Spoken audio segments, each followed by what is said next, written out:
Hi dear friends, எல்லோரும் எப்படி இருக்கீங்க? நல்லா இருக்கீங்களா? நிறையா குடும்பங்களை பார்த்தோம்னா ஈஸியாக விவாகரத்து பண்ணிட்டு போயிடுறாங்க. அதாவது நீ இதை வாங்கி கொடுக்கலன்னு நான் உன்னை விவாகரத்து பண்ணிடுவேன், நீ நான் சொல்கிறத கேட்கலன்னு நான் உன்னை விவாகரத்து பண்ணிடுவேன், உன்னை டிவோர்ஸ் பண்ணிடுவேன். டிவோர்ஸுங்கிறது இப்போ ஈஸியான ஒரு விஷயமாக போச்சு. அதாவது பிடிச்ச விஷயங்களை செய்யலை அப்படின்னா அதை ஈஸியாக நான் விவாகரத்து பண்ணி போயிடுவேன் அப்படின்னு சொல்லிட்டு பண்ணிட்டு போயிடுறாங்க. ஆனால் இவங்க ரெண்டு பேர்த்துக்கு இடையில, ஹஸ்பண்ட் ஒய்ஃபுக்கு இடையில வந்து இந்த குழந்தைகள்னு சொல்லிட்டு இருக்காங்கல்ல, அவங்களுக்கு கண்ணே தெரிய மாட்டேங்குது. அந்த குழந்தைகளோட எதிர்காலத்தை யோசிக்கவே மாட்டேங்கிறாங்க. அதாவது அவங்களோட சந்தோஷத்தை மட்டுமே பார்த்துக்கிட்டு ஈஸியாக விவாகரத்து பண்ணிட்டு போயிடுறாங்க. இப்போ விவாகரத்து எதனால் வருது அப்படின்னா, இப்போ ஆணுக்கும் சரி பெண்ணுக்கும் சரி நிறைய எதிர்பார்ப்புகள் இருக்கும். இப்போ ஆண்கள் இருக்காங்க அப்படின்னா தனக்கு வரப்போகிற ஒய்ஃப் வந்து இப்படிலாம் இருக்கணும், இப்படிலாம் நம்ம குடும்பத்தை பார்த்துக்கணும் அப்படின்னு நிறைய எதிர்பார்ப்புகளோடு இருப்பாங்க. அதே மாதிரி வரப்போகிற ஒய்ஃப் வந்து அந்த ஒய்ஃப் போகிறவங்க வீட்டில் வந்து தன்னோட ஹஸ்பண்ட் வந்து நம்மளை இப்படிலாம் நம்மளை சந்தோஷமாக வச்சுக்கணும், போகிற இடத்துல நம்ம சந்தோஷமாக இருக்கணும், நல்லா என்ஜாய் பண்ணணும், நல்லா ஜாலியாக சுற்றணும், ஃப்ரீயாக இருக்கணும் அப்படின்னு சொல்லிட்டு அவங்க வருவாங்க. ஆனால் இந்த எதிர்பார்ப்புகள் வந்து என்னென்னா வந்து கொஞ்ச நாளைக்கு வந்து அப்படி இப்படின்னு இருக்கும், எல்லாமே நார்மலாக தான் நடக்கும். ஆனால் வந்து நாள் ஆக ஆக வந்து எதிர்பார்ப்புகள் வந்து குறைய, அதாவது எதிர்பார்ப்புகள் வந்து ஒரு ஏமாற்றமாக அடைய ஆரம்பிக்கும்.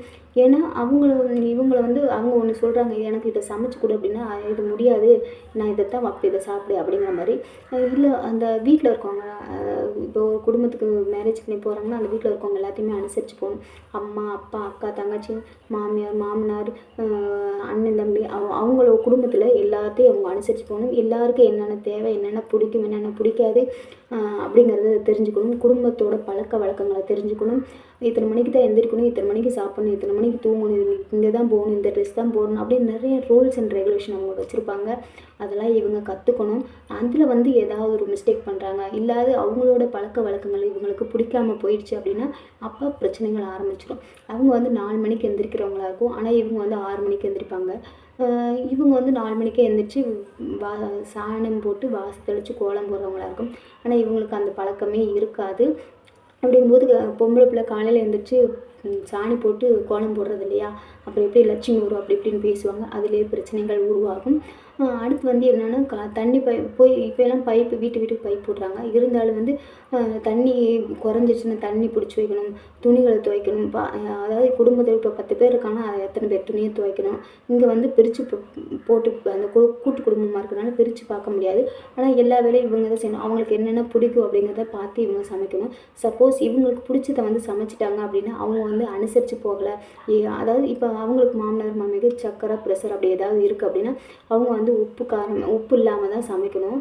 அதை இவங்க அட்ஜஸ்ட் பண்ணி போகணும். அப்படிங்கும்போது ஒரு நாளைக்கு இவங்க ஆசைப்பட்டு ஏதாவது சாப்பிட்றாங்க, உப்பு போட்டு செஞ்சுட்டாங்க அப்படின்னா அதுக்கு ஏதாவது ஒரு பிரச்சனை, எனக்கு சக்கரை ப்ரெஷர் இருக்கும் தெரியாதா, அப்புறம் இவங்க கேட்பாங்க எங்கள் அம்மாவுக்கு இருக்குதுல்ல, ஏன் நீ இப்படி எதுக்கு இப்போ போட்ட அப்படின்னு அதை வச்சு ஒரு பிரச்சனையாக உருவாகும். இந்த மாதிரி ஒரு சின்ன சின்ன விஷயங்கள். இப்போ வந்து என்னென்னா இப்போ மருமகள் வந்து என்ன பண்ணுறாங்கன்னா எங்கேயாவது ஜாலியாக போகணும், ஒரு சினிமா தேட்டர் போகணும், நல்ல ஜாலியாக பெரிய ஹோட்டல் போய் சாப்பிடணும் அப்படின்னு ஆசைப்படுவாங்க. இப்போ ஹஸ்பண்டை கேட்கும்போது அம்மாட்ட கேளு, அம்மா சொல்கிறாங்களே என்னமோ, அம்மாட்ட போய் கேட்கும்போது என்ன பண்ணுவாங்க, அம்மா வந்து அங்கெல்லாம் போகக்கூடாது, எதுக்கு காசு செலவு பண்ணுற அப்படி இப்படின்னு அவங்க பேசும்போது அப்போ அதில் ஒரு பிரச்சனையாக உருவாகும். சரிங்களா? இந்த மாதிரி ஒரு அவங்களோட என்னென்ன சந்தோஷங்கள் வந்து பாதிக்கப்படும் போது தான் இந்த பிரச்சனைகள்லாம் உருவாகுது. சரிங்களா? எல்லாத்துக்குமே இருக்கும். ஏன்னா அவங்களோட பழக்க வழக்கங்கள் வேறு, இப்போ இருக்கிறவங்களோட பழக்க வழக்கங்கள் வேறு. அதை வந்து நம்ம அப்படியே இருக்கணும் அப்படின்னு சொல்லிட்டு நினைக்கிறது தப்பு தான். சரிங்களா? இப்போ இருக்கிறவங்க அப்போ இருக்கிறதுக்கு வந்து ஆப்போசிட்டாக இருக்க வேணாம், அதை கொஞ்சம் மாற்றிக்கலாம். சரிங்களா? இப்போ வந்து 4 மணிக்கு எந்திரிக்கிறாங்கன்னா அவங்க 6 மணிக்கு எந்திரிக்கிறாங்க. எந்திரிச்சு அவங்க வேலையை அவங்க பார்த்துட்டு போகட்டும். வீட்டு வேலையில் அவங்க தானே செய்ய போகிறாங்க, எப்போ செஞ்சாலும் அவங்க தானே செய்வாங்க, செஞ்சுட்டு போகட்டும். எப்போ அவங்களுக்கு டயத்துக்கு சாப்பாடு கிடச்சா போதும் அப்படின்னு நினச்சிட்டு விட்டணும். அதெல்லாம் எந்திரிச்சு வேலை இருக்குதோ இல்லையோ, எத்தனை மணிக்கு தான் எந்திரிக்கணும், இத்தனை மணிக்கு தான் சாப்பிடணும், இத்தனை மணிக்கு சமைக்கணும், இது சமைக்கணும் அப்படின்னு சொல்லிட்டு கட்டளை போடுறது, ஆர்டர் போடுறது இதெல்லாம் இருந்துச்சுன்னா யாருக்கு அது ஒரு டென்ஷன் ஆகும். அதை அனுசரித்து போகிறது. சரி இவ்வளோ நாள் நான் பார்த்தேன், இனிமேல் நீயே பார்த்துக்க வந்து, ஸோ இது இப்படி பண்ணணும், உனக்கு எப்படி நீ எப்படி பண்ணணும்னு இஷ்டப்படுறியோ நீ பண்ணிக்க, எங்களை சந்தோஷமாக பார்த்துக்கிட்டா போதும், எங்களை பாதுகாப்பாக வச்சுக்கிட்டா போதும் அப்படின்னு நினச்சி விடுறவங்க குடும்பத்தில் வந்து பிரச்சனையே இருக்காது. ஏன்னா எல்லாமே அவங்க பார்த்துக்குவாங்க. எனக்கு கொடுக்குற சாப்பாட்டில் மட்டும் கொஞ்சம் உப்பு கம்மியாக போட்டு நீங்கள் வந்து நல்லா நார்மலாக போட்டு சாப்பிட்டுக்கோங்க அப்படின்னு சொல்லிட்டாங்கன்னா எந்த ஒரு பிரச்சனையுமே இருக்காது. நானே உப்பு இல்லாமல் சாப்பிட்றேன், நீ எதுக்கு உப்பு போடுற அப்படின்னு சொல்லி பிரச்சனை பண்ணாங்கன்னா அது பிரச்சனை தாங்க. இப்போ வந்து இதை வந்து என்ன ஹஸ்பண்ட் என்ன பண்ணணும், அம்மாவுக்கு பேசுவாங்களா ஒய்ஃப் பேசுவாங்களா அப்படிங்கும்போது எது நியாயமோ அதை பேசணும். சரி, இப்போ அம்மாவுக்கு உப்பு இல்லை, நீங்கள் வந்து அவங்களுக்கு உப்பு இல்லாமல் எடுத்து வச்சுட்டு நம்மளுக்கு உப்பு போட்டு போய் சாப்பிட்டுக்கலாம் அப்படின்னு அதை சொல்லிட்டா பிரச்சனை இல்லை. எங்கள் அம்மா அப்பாவே உப்பு போடாமல் சாப்பிட்றாங்க, நீ எதுக்கு சாப்பாட்டில் உப்பு போட்ட அப்படின்னு சொல்லிட்டு அவங்கள்ட்ட முகத்தை காட்டினாங்கன்னா பிரச்சனை பெருசாகிடும். சரிங்களா? இதுவே சின்ன சின்ன பிரச்சனை உருவாகுது, அப்படியே பெருசாகி அப்போ வந்து எதிர்பார்ப்பு, நான் இப்படி நினச்சேன், நான் இப்படி செய்ய, என்னோடய சந்தோஷம் எனக்கு கிடைக்கல, நான் எதிர்பார்த்த மாதிரி நீ நடந்துக்கல அப்படின்னு சொல்லிட்டு அவங்களுக்குள்ள முட்டி மோதி சண்டைகள் பெருசாகி அது விரிசலாக உருவாயிரும்.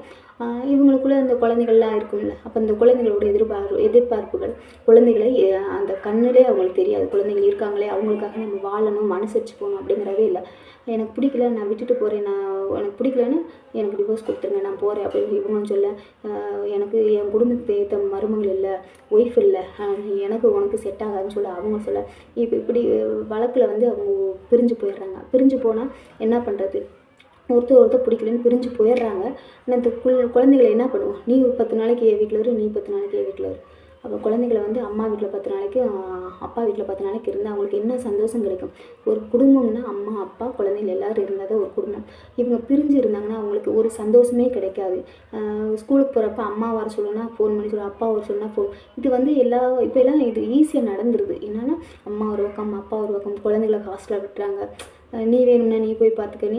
ஆனால் இப்படி இருக்கிறதுனால ஒரு பிரயோஜனமே இல்லை. இப்போ நீ வந்து இப்படி பிரிஞ்சு போயிட்டு வேறு லைஃப்பை தேடி போகிறாங்கன்னு வச்சுக்கோங்களேன், வேறு லைஃப்பு தேடி போயிட்டாங்க.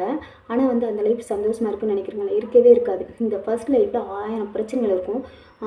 எல்லாமே இருந்தாலுமே அதுக்கு ஒரு தன்மானத்தோடு இருக்கலாம், ஒரு கௌரவம் கிடைக்கும். ஃபஸ்ட் லைஃபு கௌரவமாக இருக்கலாம், தன்மானத்தோடு இருக்கலாம். ஆனால் வந்து அடுத்து எத்தனை லைஃப் கிடைச்சாலும் அதுக்கான மதிப்பு குறைஞ்சிரும். சரிங்களா? ஃபஸ்ட் லைஃப்பில் இருக்கிற மதிப்பு மரியாதையும் அடுத்து கிடைக்கிற லைஃப்களில் எதுலேயுமே அந்த மதிப்பு மரியாதை இருக்கவே இருக்காது. நம்ம கூட நல்லா பேசுகிறவங்களே நம்மளை முன்னாடி விட்டு பின்னாடி பேசுவாங்க. அவள் கடந்துட்டு போகிறா, அவங்கள விட்டுட்டு இவங்கள வந்தால் இவங்கள தேடி அவங்கள போனான்ட்டு தப்பாக பேச ஆரம்பிச்சிடுறாங்க. நம்ம ஒழுக்கமாகவே இருந்தாலும் அவங்க தப்பாக பேசுவாங்க. அதுக்கு என்ன பண்ணிட்டு இப்படி பேச்சு வாங்குறதுக்கு நம்ம சண்டை பிரச்சனைகள் வருது அப்படின்னா அதை எப்படி சரி பண்ணலாம் அப்படிங்கிறத கண்டுபிடிச்சி அவங்க இப்படி தான் அப்படின்னு தெரியுதா, அவங்கள அனுசரித்து அவங்கள புரிய வைங்க. இல்லாட்டி அவங்களுக்கு தகுந்த மாதிரி நீங்கள் மாறிக்கோங்க. அவங்களுக்கு புரிய வச்சு அவங்களுக்கு தகுந்த மாதிரியே உங்களை மாற்றிக்கோங்க. இல்லைன்னா உங்களுக்கு தகுந்த மாதிரி அவங்கள மாற வைங்க. அப்படி மாறினா தான் குடும்பத்தில் பிரச்சனை இல்லாமல் இருக்கும். அனுசரித்து போங்க, விட்டு கொடுத்து போங்க, ஈகோ பிடிக்காதீங்க. சரிங்களா? குடும்பம்னா அப்படி தான் இருக்கும், 1000 பிரச்சனைகள் இருக்கும், எல்லாரும் தான் பேசுவாங்க. இருந்தாலும் விட்டு கொடுத்து போனால் தான் குடும்பமாக இருக்கும். சரிங்களா? நீ என்ன சொல்கிறது, நான் என்ன கேட்குறது அப்படின்னு சொன்னோம்னா குடும்பத்தில் விரிசல்கள் தான் அதிகமாகும், குடும்பத்தில் சந்தோஷமே இருக்காது. அதாவது உண்மையாக இருங்க, நேர்மையாக இருங்க, விட்டு கொடுத்து போங்க, அனுசரித்து போங்க. கண்டிப்பாக உங்கள் குடும்பம் வந்து சந்தோஷமாக நீண்ட காலத்துக்கு இருக்கும். உங்கள் பிள்ளைகளோட எதிர்காலம் நல்லா இருக்கும். சரிங்களா? இந்த வீடியோ உங்களுக்கு பிடிச்சிருக்குன்னு நினைக்கிறேன். பிடிச்சிருந்துச்சின்னா லைக் பண்ணுங்கள், ஷேர் பண்ணுங்கள், கமெண்ட் பண்ணுங்கள். சப்ஸ்கிரைப் பண்ணாமல் சப்ஸ்கிரைப் பண்ணிவிட்டு பெல் ஐக்கானை கிளிக் பண்ணிட்டு ஆளுங்க அதை கிளிக் பண்ணுங்கள். டெய்லியுமே வீடியோஸ் போகிறேன், ஷார்ட்ஸ் போய் லைவ் போடுறேன். யூடியூப்பில் போயிட்டு ரித்தி மோட்டிவேஷனல் ஸ்பீச் அப்படின்னு போட்டிங்கனாவே என்னோடய வீடியோஸ் வந்துடும். ஓகேங்களா? ஓகே, பாய்.